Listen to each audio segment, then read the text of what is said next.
Okay, now, I already read you the poem, but this is my novel, Gone with the Whales. Chapter 1, A Wandering Cloud.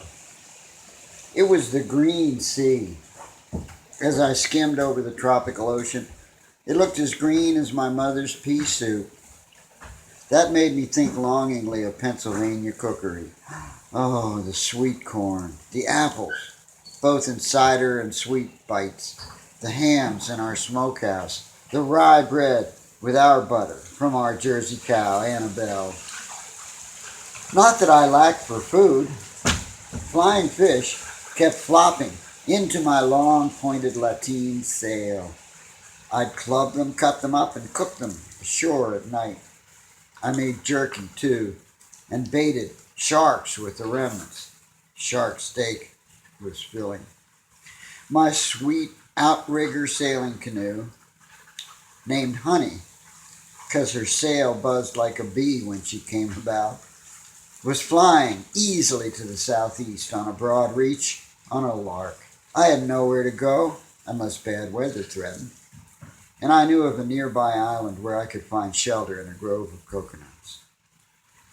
I was a vagabond of the seas.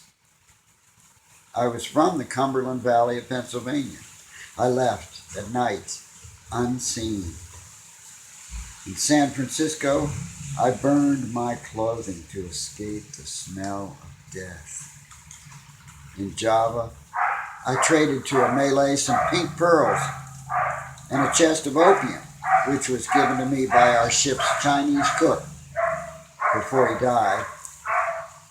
The Malay parted with his sleek black outrigger canoe, which sailed as smooth as honey. He called it a proa.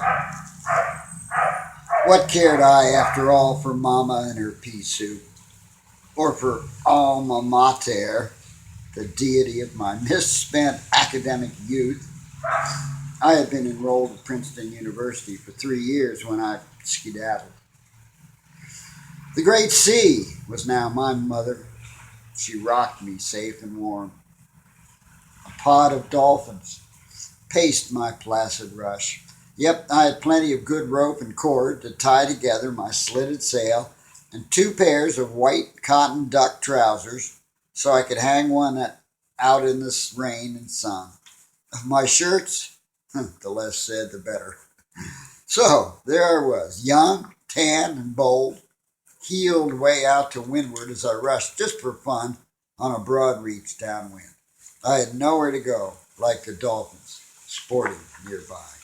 Oh, that boat, that proa. She's only a memory now. She was long and lean, deep-keeled, to cut and hold a course against the wind, almost like the huge and famous clippers, which were then racing on the tea trade in their rakish black hulls. But my Honey could be sailed by one, and she drew only 6 feet, with the keel down. My people weren't sailors, just simple but upright and educated farmers outside of Gettysburg. The horrible events of 1863 had sickened me, literally and morally. My family had put up and nursed 20 or so wounded Confederates. Every book and carpet was soaked with blood. Books served as pillows, both in the stone barn and the big stone house.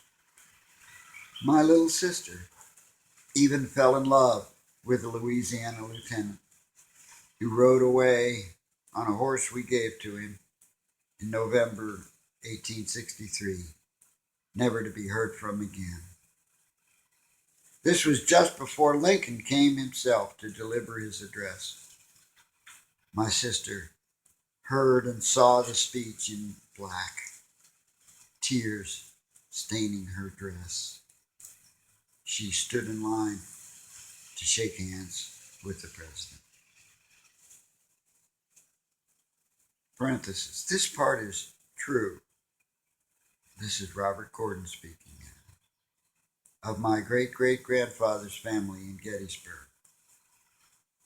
My Granny Gordon told me this from her Granny McGackey, the sister of the narrator. In parentheses. I was 21. I fled my parents and Princeton University and all as the battles raged on. The smell of dead horses and men and gunpowder and the sound of southern voices did not leave me till I burned my clothes in San Francisco. The voices, I hear them yet, some pleading, some raging, most utterly sad. But good fortune led me to Java and the Malay and to my freedom of the sea. And now our story begins and prologue ends. Okay, so that little part there, that was real. That was from your family. That was for real. That was something I was confused about when I was reading the story. Is that for real, or is that the part characters? About the wounded soldiers? Okay. The part about the Confederate soldiers that we nursed and my sister falling in love with them, that is all true. Okay.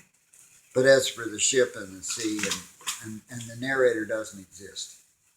I may have had a great-great-uncle like that, but it was my great-grandmother. It was the little sister that I'm descended from. She remarried. Okay, you ready now? Uh-huh. As I bobbed up on a big comber, I spied far off to windward a strange sight. It seemed to be a tangled forest of masts, all crammed with canvas to the topgallant pennants. Soon I resolved a milling crowd of toothpicks into not one, not two, but three racing white and black forms, clipper ships of the finest, swiftest, blackest hulls, bearing down on me right downwind to intersect me at a shallow angle. The stars and stripes flew on the three. Well, I had forsaken my country because of war. Parenthesis from Robbie Gordon. I became a rebel. I became a rebel because of Vietnam. In parenthesis. I would not kill. I had left hastily at night. My family had probably disowned me. Yet I longed for news of home. How fared Lincoln and his war? Can freedom arise from a bloodbath? Slaughter of, by, and for the people?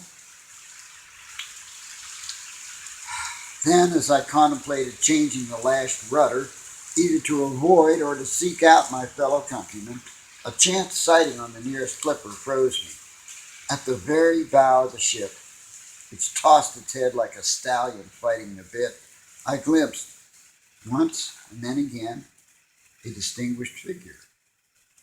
In a navy blue, not quite uniform, of an unfamiliar cut, a proud chin thrust out under an amazing cloud of silvery flashing hair. In the wind it looked like a dashing waterfall as her keen eyes peered directly toward me. A woman, by God, and what a commanding presence. She calmly appeared in glimpses to hold the rail with a lace-wristed hand as she took from the captain, perhaps, a long brass spyglass. I had no trouble making plans in a split second. I had learned that. My trick was having little to lose. Quickly, I crawled to the locker and pulled out my dirty in distress flag. I grabbed a grubby Union Jack and ran it up upside down. I refused to have Old Glory aboard, or the flag of Dixie either. In the same motion, I grabbed my sail with a pang and pulled hard to rip it even more. Looks dire, I thought. Good. Smearing some grease and charcoal on my face hastily, I completed my ruse. I then began to wave my arms, leave ropes trailing in the water, let go the boom, and act other wounded mother bird ruses, like pretending to puke which got me attention from the flying fleet. The silver-haired beauty gave orders, it seemed. The lead clippers slowed as the other two sped around us and foamed onward. She matched my drifting speed and hailed me as I read on her bows the name Sea Cloud out of Newburyport, and below in fine gold letters, the C.H. Hull Company. Who was this woman? She asked if I needed assistance. I squawked and begged out a tale of pirates, storms, scurvy, and starvation, till she lowered a boat to take me aboard. My boat was secured by a tow rope aft after the rags were furled. What luck, I thought, with some anxiety of being discovered. Clearly this woman was sharp. Soon, brandied, cigared, and sloshed with wash water, I drank with her in the captain's cabin. To my wonder, she ordered the captain out. To hear my story alone, her canny blue eyes sized me up inside my skin.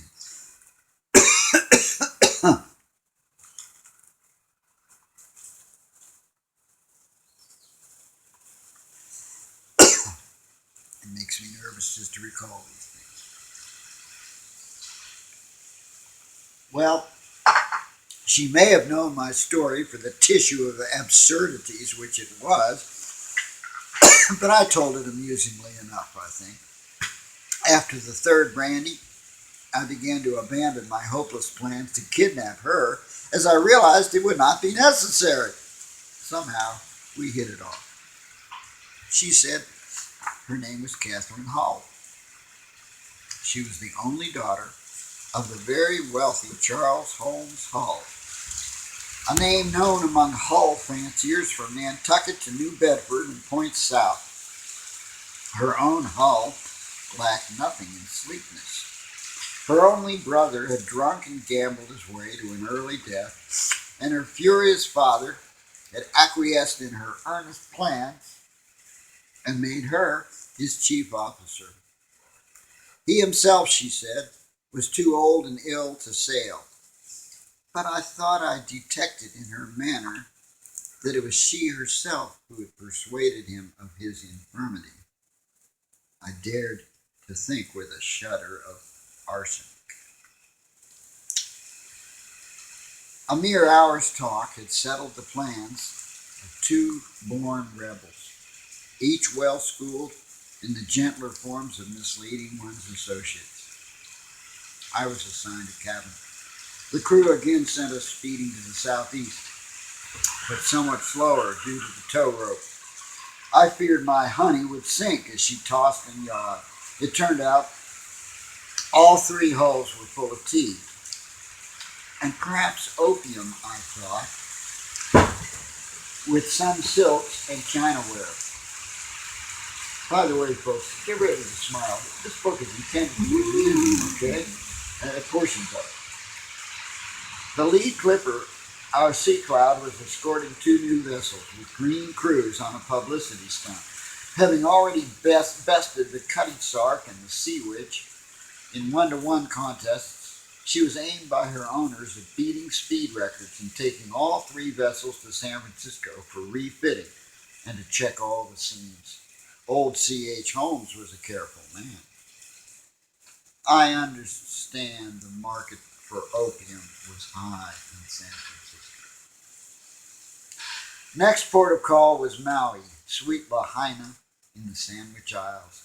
Our Sea Cloud, she figured, could overtake the other two even with my honey.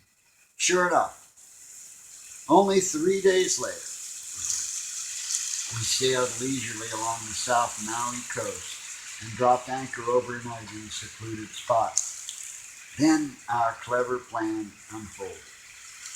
I crept on deck in the dark and shinnied down the tow rope without splashing and retied the ragged sail and paddled her alongside the Sea Cloud. Almost before I was ready, bam! I was hit by a heavy weight on a rope.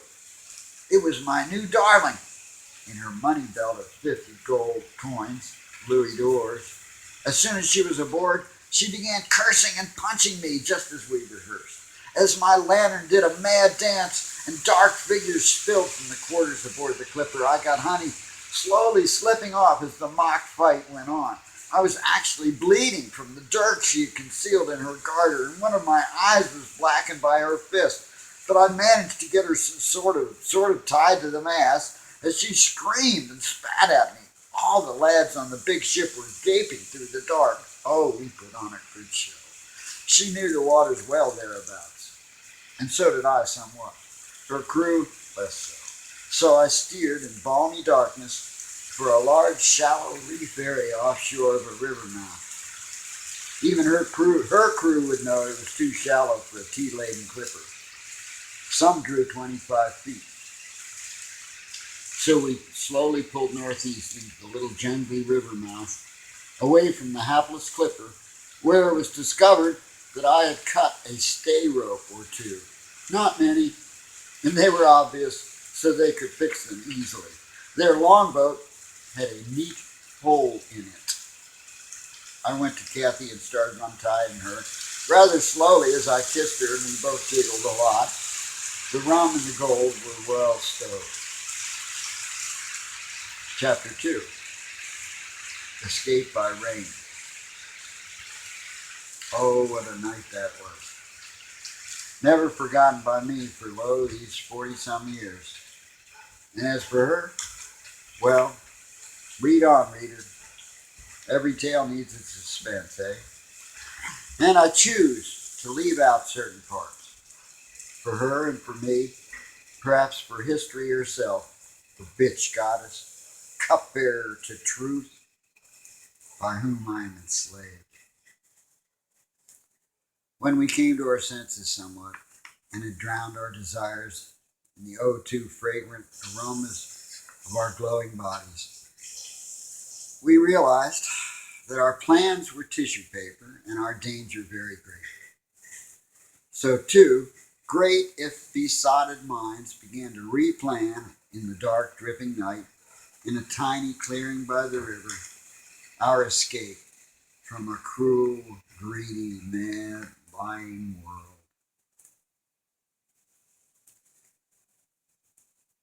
Men near death do not lie. New lovers may, but we did not. Thus, during our planning, I heard of her husband through her tears. He was, she said, her soul's mate, father to her children. He had come into her life with calm, open, brave assurance. Yes, assurance, in a business sense that could talk to her father. He was the one, and often the only one, who could get through one of her father's miserly tirades. He would calmly walk to the window, gaze out upon nothing between the heavy red velvet drapes, and then, waiting for a pause in the tirade, he would firmly reply, "Well, Charles, I understand your fiduciary responsibilities. But if you pay your crews and captains better, you will not only make more profits due to fewer accidents and malingering, but you will convince your business associates and your family that you know how to treat human beings, unlike some ship owners who, as you well know, sir, treat their crewmen little better than slaves." At that word, the old man's head fell. Ah, how could she not marry this man, who, she sighed, in private had the soul and mind of a poet and a gentle lover. Youth that I was, as I listened to my darling as she softly wept, I wondered at the powers of love, and I wished to meet this paragon and make a friend of him. And I knew with a chill that I must return this woman to her husband. Throughout our tender words that night, I brokenly, amid kisses, opened my life story, true this time, to her. I thought of her as her with a capital H. But then I learned of the tragedy. Her handsome husband, was struck down in his 30s as their children matured by a form of palsy, a shaking, which even Harvard College Medical School was helpless before. Cruelly debilitating, but not fatal. He still lived but could barely speak. It was a long torture for all the family. Then worse came, she continued. Her father was stricken in his 60s by the same or a similar palsy. His black rage became directed at himself and more frequent. I regretted my earlier flippant thoughts that she might have hated her father. I knew even then that thoughts are real and powerful. She simply felt helpless. First her brother, wasted at 23 many years before. Then her husband, after 15 years of love, support, and wisdom. And now her father, declining too. She was a tough businesswoman, more out of loyalty and love for her whole family. Her children, even ashore, depended on the C.H. Hall Company also. This was rather than indomitable drive, as I had thought. Yes, she could be hard, but she was wearing a mask too heavy and wooden for her. A Presbyterian she was not, nor a Congregationalist. Soon, we both liberated ourselves from our masks. As we pondered how to avoid my being hanged and her being in prison, I came upon a brilliant idea. Disguise. This is sarcastic. Oh, what a pair we were. Naifs, babes in toyland, gigolo and gigolette. Actually, I had thought of this ploy earlier and had stolen some boot black from the Clipper, along with our 4 bottles of rum. This was for our hair, but at dawn we tried it and it failed. Stank, too. So we decided to hide out and seek help. We knew we had only hours before the Sea Cloud's loyal crew would be all throughout Maui after us, and these shores were thickly populated. First we concealed the proa. The needle-like black outrigger and hull and sails, dirty brown, were concealed under broken trunks and limbs from a recent storm on the shore. Our boat was a pile of trash anyway to look at. We cut coconut fronds, 6 feet long, and piled them on top. We planned to attach them to the sail for camouflage, when and if our chance came to run for it. I was bitten by a horrible centipede from the fronds. Anyway, the Clipper would be looming over the reefy river mouth, and the repaired longboat full of rifles would be patrolling. Meanwhile, we retreated upstream.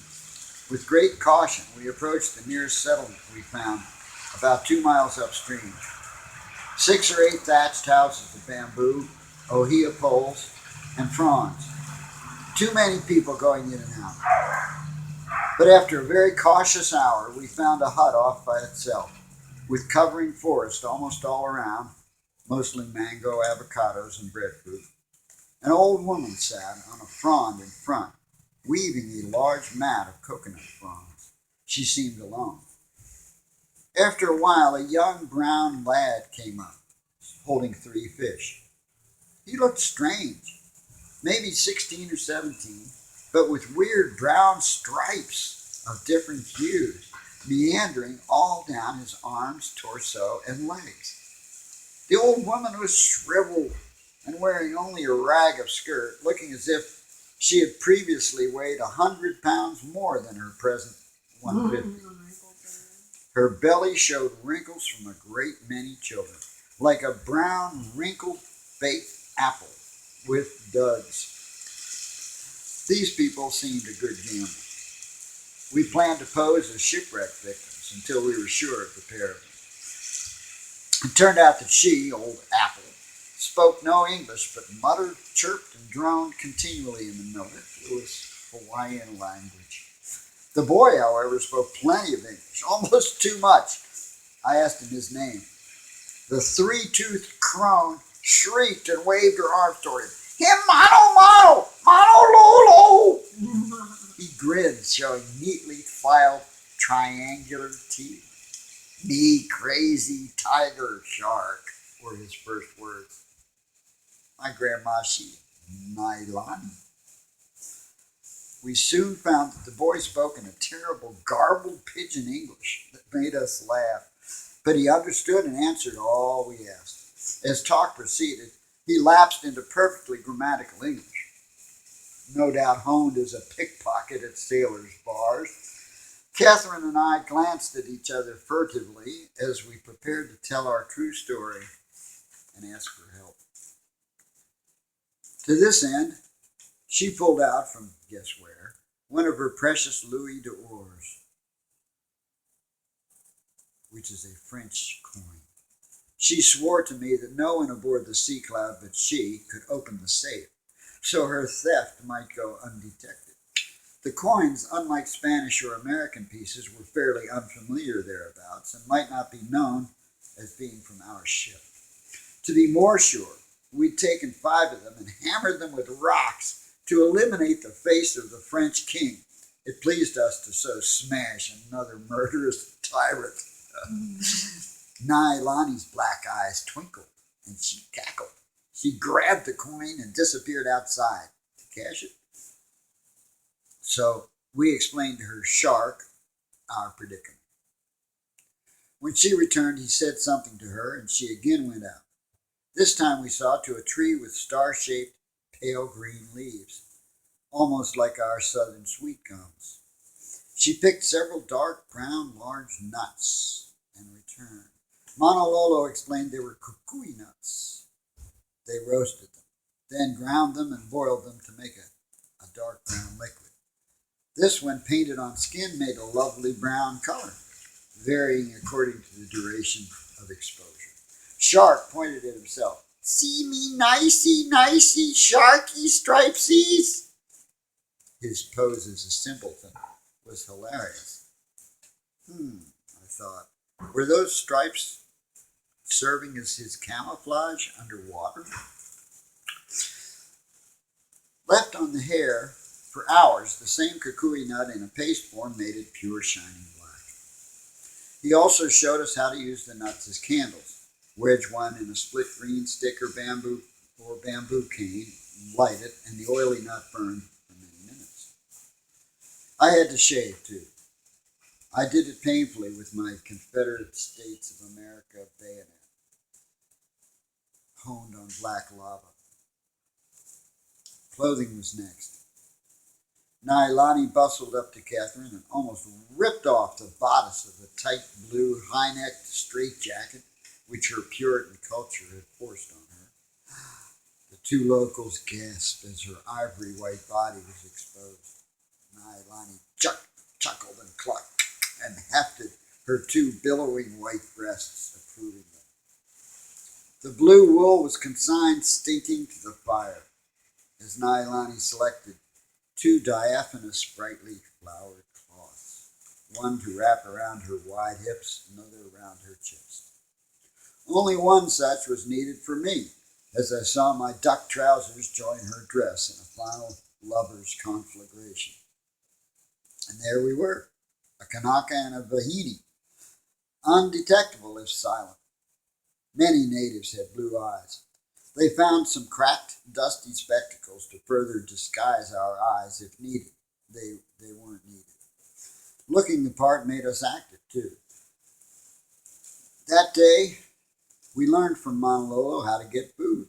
A couple of cane poles with line and baited hook trailing were wedged, hopefully, among rocks in the surf, while we sought stationary game. Opihi were large limpets, like stony conical Chinese coolie hats, clinging to wet rocks in crashing surf. Pry them off and get a cone of scallop-like meat. Then we netted prawns in tide pools, wading and using our sarong cloths as nets and scoops. What with splashing, laughing, and glimpses of our naked brown bodies, it was a hectic day. We built in 2 hours a pole and thatch hut with hardly any walls, a ways into the forest from our friend's hut. with a bed of prawns, without centipedes. These monsters came from Portugal. I learned from Lolo and Nailani about the islands when their first ancestors arrived, with their ancestors, living taro plants. There was nothing living on the islands that was poisonous or venomous. Literal peace on earth. We didn't risk a fire, but used theirs. In case strangers came, they could be lied to by shark and apple. No strangers appeared. We decided nervously on a very risky plan. It mostly depended on the weather and on Mauna Lolo's gift of gab. We would sail the honey out and around the coast, clockwise to the northwest, right under the nose of the clipper. To do so, we needed two things: a rainstorm and a distraction. Now, the weather thereabouts, she told me, was usually predictable. Steady trade winds from the east-northeast, with rain showers alternating with sun. But sometimes the winds would shift around to the southwest, and angry squalls would cut this way and that. Such weather could be dangerous to the ship and the longboat, threatening to dash them against the high cliffs, or poly, which predominated on that coast, or to dash them onto the reef. Our outrigger proa, with movable keel withdrawn and dagger-like lateen sail up, could sneak along shore, close haul, and in inches of water, if we paddled also on the starboard side. With palm fronds tied to the sails, we hoped that through intermittent rain we would appear from the ship to be merely some waving trees in the storm. If we were seen, the longboat lacked a sail, and so would be driven ashore unless her crew pulled hard to windward, southwest, leaving us to escape to the northwest. If the wind was more south than southwest, it would be even better for us. As for the distraction, we relied on Lolo. We hoped the clipper would not be risked in chase. We hoped the crew were still deceived into thinking she was a captive, so immediate ransom demands would be expected. What kidnapper would wait to convert his lucrative prize, unless, of course, she were being molested, which we hoped would trouble them? The thought made us laugh and laugh. So Crazy Tiger Shark would be dispatched to negotiate while we skedaddled. But we had to wait for one of those crazy southwest storms. We made memories out of the times. Mauna Lolo took us up on the Poly for a surprise treat. On a 150-foot cliff with surf crashing below, our boy pulled out of a bag 20 or so short, hollow-looking sticks, sort of like short pieces of small bamboo, 6 or 8 inches long. To our puzzlement, he pulled out flint and steel and made a small fire. Then he thrust one of the small sticks into the fire. When the end caught fire, he quickly flung it blazing high in the air. Halfway down to the sea, it flared and then exploded and shot sideways with a faint pop. I forget what he called the plant. It was a local firecracker for festive occasions. Then we painted red-orange stripes on ourselves from a lipstick plant pod. He touchingly gave me a ukulele, which I play yet. Of course, I could play guitar and a little banjo. Stephen started me. But on my transcontinental, transoceanic flight, this lone raven had to travel light. But the best of all were the horses. After a few days, she and I took a ramble alone to a small beach. It had rained all night and dawned sunny and sparkling. As we strolled hand in hand over jet-black sands, we saw 2 ponies nuzzling for nuts under a dripping macadamia nut tree. They kept shaking diamond drops out of their manes. The white one, larger, seemed about a 3-year-old male. The other a brown yearling stallion. Cautiously we crept near. I climbed another tree and gathered mac nuts. She found avocados. We offered these to the colts. When we cracked the hard nuts, they would eat them out of our hands, tails swishing furiously. Then at a look at one another, we each grabbed a mane and jumped aboard, she on white, me on brown. She wasn't wearing her top at all that day. What a shaking. As we raced each other down the beach, she won. Dolphins played offshore. They seemed to repeat the lines of our flashing horses' legs. And by the way, I had a friend named Catherine Hull, and she was my pen pal and my fantasy lover, sort of. And she sent me a postcard with this picture of the two people riding a brown and white horse. How cool. And so I wrote it into the story. End of footnote. Back to our story. But play ends when danger threatens. For 5 days we waited. Our shark related stories from the saloons. He never drank, he said.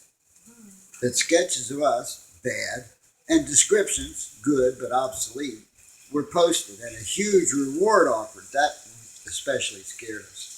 So when we awoke to gusty squalls blowing into our hut, we sprang into action. We bribed Lolo with a mangled gold piece, totally unnecessary, and I hid 2 more in Nylani's bed. Then we took off as we frantically prepared the honey. At the river mouth, rain was heavy. Shark, wearing shorts and a brief shirt, lived up to his name by diving from our boat and swimming toward the ship over half a mile away through tormented seas. Our anxiety mounted. We saw him climb aboard, and within a minute, we shoved off. The conversation aboard must have gone something like this. Never mind how I heard it. I have my secrets, and so does the C.H. Hall Company. Who are you, boy? Me crazy tiger shark. You looky white lady, righty, and bad white boy. Yes. Do you know where they are? We give you plenty money. Heap moolah. You want the lady. He want the to me thinky. He tickle her. He chuckled and scratched himself personally. Yes, where are they? Hurry. No, me no count so good. You showing me person pile of gold. We count and then I tell you. The captain had been unable to open the safe full of gold and silver and notes, so he had gathered from the officers a load of loot. Gold watches, rings, various banknotes, silver tea trays. This suited Manalolo perfectly. He made a great show of disdaining all paper, pretending to lift his leg on it. A watch was held to his ear. When no sound was heard, he threw it aside. Like unpleasable Bessie in the fable. The nervous crew was on high alert. The crow's nest was manned. Suddenly the reins parted and a shout came from on high. There they are! Inside the cabin, the captain roared, Hold him! Shark flung his arms up and hit 2 of the mates. Out of his shirt onto the floor fell a smashed golden disc. Quick as the eel, the lad snatched up the coin and stuck it in his mouth. Then he dove with fists forward, right at the big leaded glass windows under the stern of the Sea Cloud. Shark boy, glass, and frames flew toward the sea, where he disappeared, not to emerge again until 2 minutes and 100 yards were passed. He was not hit by the rifles. Old C.H. was skimping on window frames, and the boys saw it. But the longboat was put down, and the gusty winds were making our progress slow. Despite our frantic paddling, the rifles came out and were aimed in the heaving seas. I had a plan even for this. However, I had not told her, as you will see. Manalolo was swimming hard for us, but waves were furious. I had already tied a rope with a slip knot to the rear of our sail, 12 or 15 feet above the water. Both ends trailed in the hull after passing through a pulley and over the masthead. With a grimace, I was scared, yes. I grabbed my darling's hands and tied them to the rope. Then, quick as a wink, I hoisted her and hung her over the water. As I steered with one hand, those breakers, I held my sharpened bayonet against the rope. I didn't dare hold it against her neck. The seas were too high. The shocked longboat crew put up their rifles. 4 of them rode madly in a crooked path towards us, and the other 2 re-aimed rifles at me alone. I knelt behind my love's wide hips and made the game more lurid. I ripped off her sarong top and spun her body around gently for show. As she came around spluttering, I slapped her hard on that fine derriere with the flat side of the bayonet to make her shriek. It worked.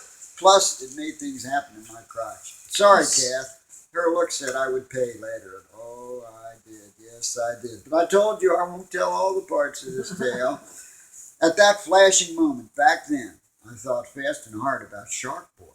In a flash, I saw that Nailani had 32 other grandkids, though he was her favorite, and he, like us, was now a wanted man. But maybe not. Americans were not universally beloved on Maui. The proa was crowded. But how could we desert Lolo? Besides, he showed us how to eat and sail. So in spite of my lady's growing pain and nausea and the poised rifles, I led up the boom and slowed our escape just enough for Lolo to grab the outrigger. That's all it took. He grabbed the tiller and boom from me and spit the gold into the black hull. I raced to cut her safely down and cut away the palm fronds, and the boys with guns just gaped. You know, those boys were with us, every one. All but the captain, who was all black jealousy. But they were scared. Like lambs, privates, and bureaucrats. But we were black sheep. That's the end of chapter 2. I think I'll take a break now. Okay, I think I'm going to Maybe take that's a break enough. too. Yeah.